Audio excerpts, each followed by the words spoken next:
One man, one fire, one pot.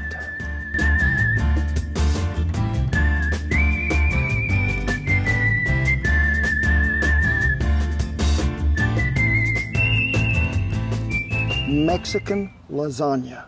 Yeah, it has been a staple on ranches for me for many years. In fact, it is in our first cookbook. You don't have the first cookbook? Hey, we wrote this cookbook back in 2015, and I guarantee you that somewhere in here, like this page right here, and I know that cowboy right there, that's old Bud, look at there, Mexican tortilla lasagna.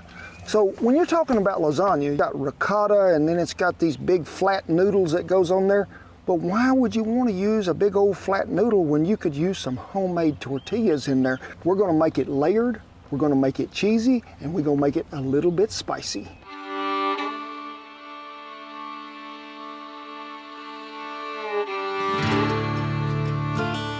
Well, I brought a 12-inch Dutch oven over here, put it on a trivet, put some coals directly under and around the outside, because not only is this one of my favorite dishes, but it's nearly a one-pot meal it is, because we're going to fix it right here.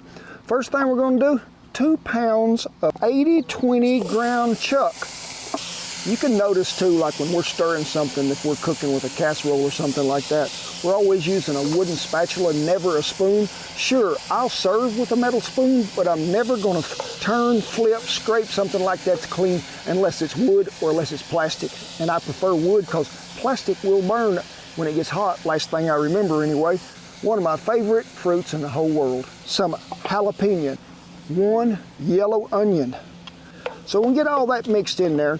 Now, you know when you're making traditional lasagna, you'd be adding stuff like basil and stuff like that to it. And oregano. Yes. But no. The green part of this today is the jalapeno, but there's also another secret that I'm going to throw in there right at the last. So don't leave me now thinking this is just some kind of ordinary lasagna. So let's go ahead and give it a little seasoning. We're going to start with just a little bit of original here. Then we're going to add some taco seasoning. Now, which way is the wind blowing? There it goes, right in my eyeball. Let's get all that stirred up, get it to brown. We're getting closer and closer.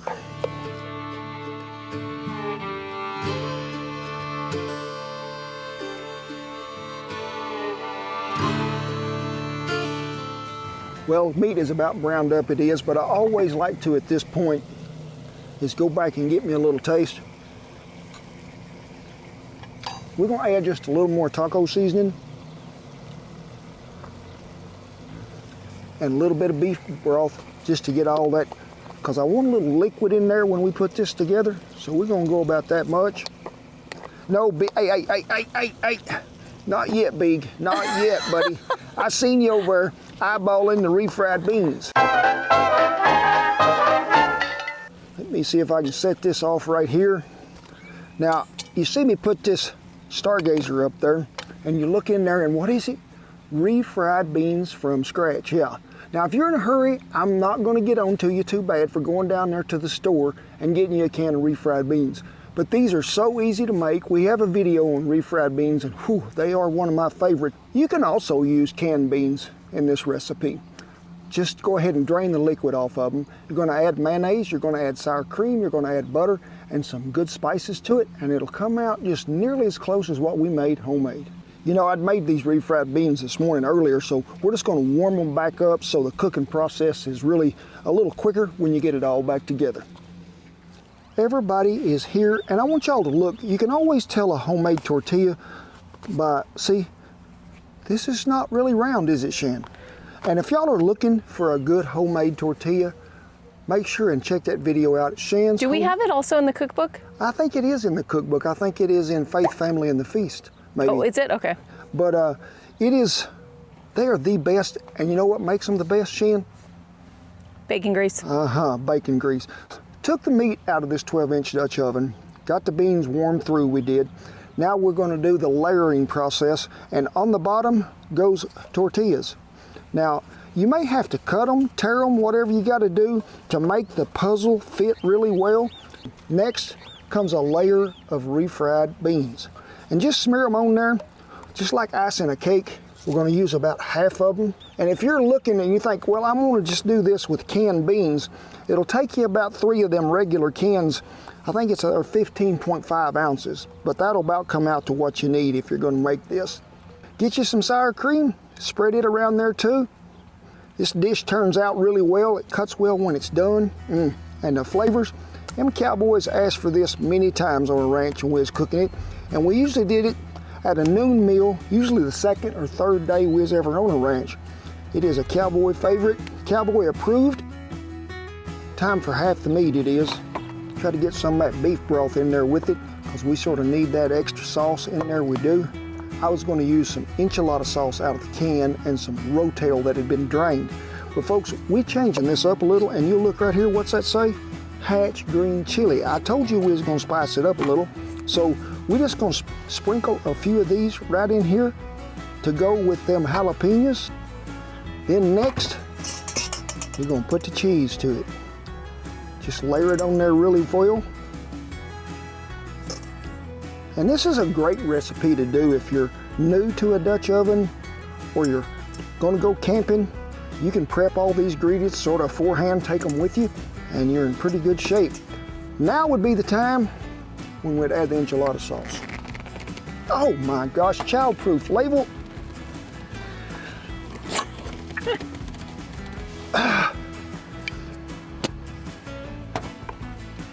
That was a trick Grandma always taught me. Hit the bottom of it. I didn't know that. You'll break that seal pretty quick. That's a good You'll be in trick. pretty good shape. Hatch chili from the Fresh Chili Company. Fresh red chili. We just gonna give it a little sprinkling around, because we're gonna smear that out to get it a level playing field for everybody. Ooh, I could just go ahead and eat this right now, I think. One more layer to go and then we're gonna cook it.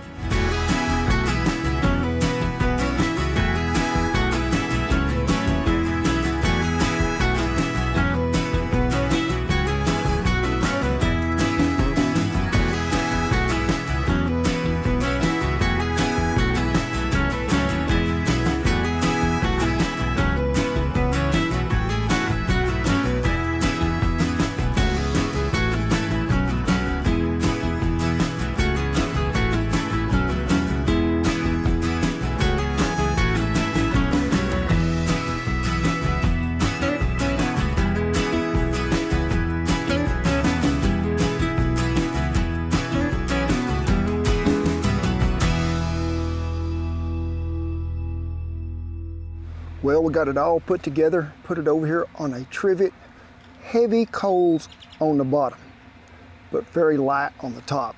You've seen how that was pretty close to the top of that lid, so we're gonna cook that as slow and light as possible. And really this meat and everything is cooked through. We just gotta get all them flavors to blend up through there, get that cheese all melted and good and gooey, and them tortillas softened. Now, if you're doing this in the house, preheat that oven to 350 degrees. Probably gonna take you about 30 minutes to cook it in the house. Now, we will rotate that Dutch oven, lid one way, oven the other, even out some hot spots if we got any. When you begin to see all that bubble up through them tortillas and them tortillas get soft, you'll know that's done, and we'll probably end up browning that cheese really well right at the last.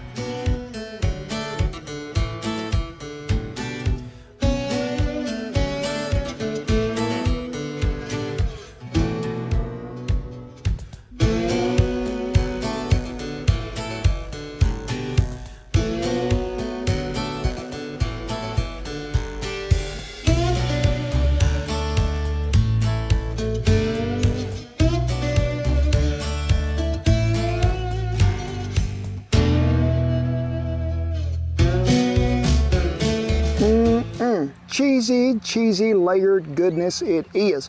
Now you see me right over to make sure that I knew this was cooking through and nearly done as I took that fork and poked me some holes. Them tortillas was soft.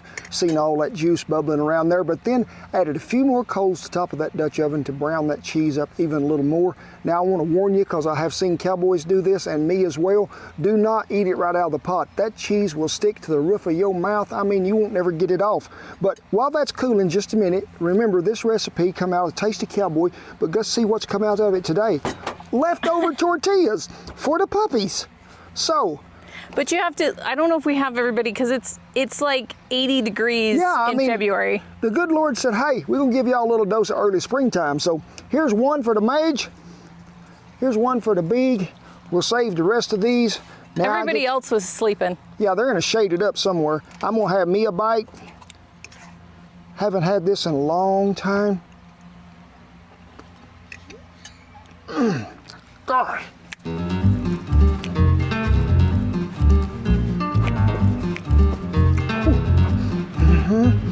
Yes. I'm going to tell you right now, the flavors that come out of that, Shan, are better than any traditional lasagna that you could ever eat in your life. So the big question is, it's Italian versus Mexican. Oh, I'm going to go with Mexican all the way. Really? I mean, we made a great lasagna. Y'all can go back and watch that video. It's got a traditional marinara sauce to it. But this, the sour cream and the refried beans may be the star of the show here with them green chilies and mixed in there. Well, I hope y'all enjoyed this video, because I sure did. It brought back a lot of classic memories for me from cooking on ranches many years ago when I started in 1992.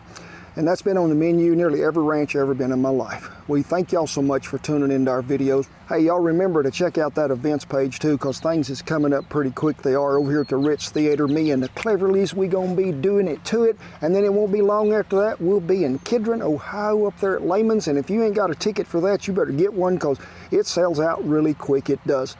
Hey, it is with great pride, honor, and privilege that I tip my hat to all the servicemen and women and all the veterans that have kept that old flag a flying up there over camp.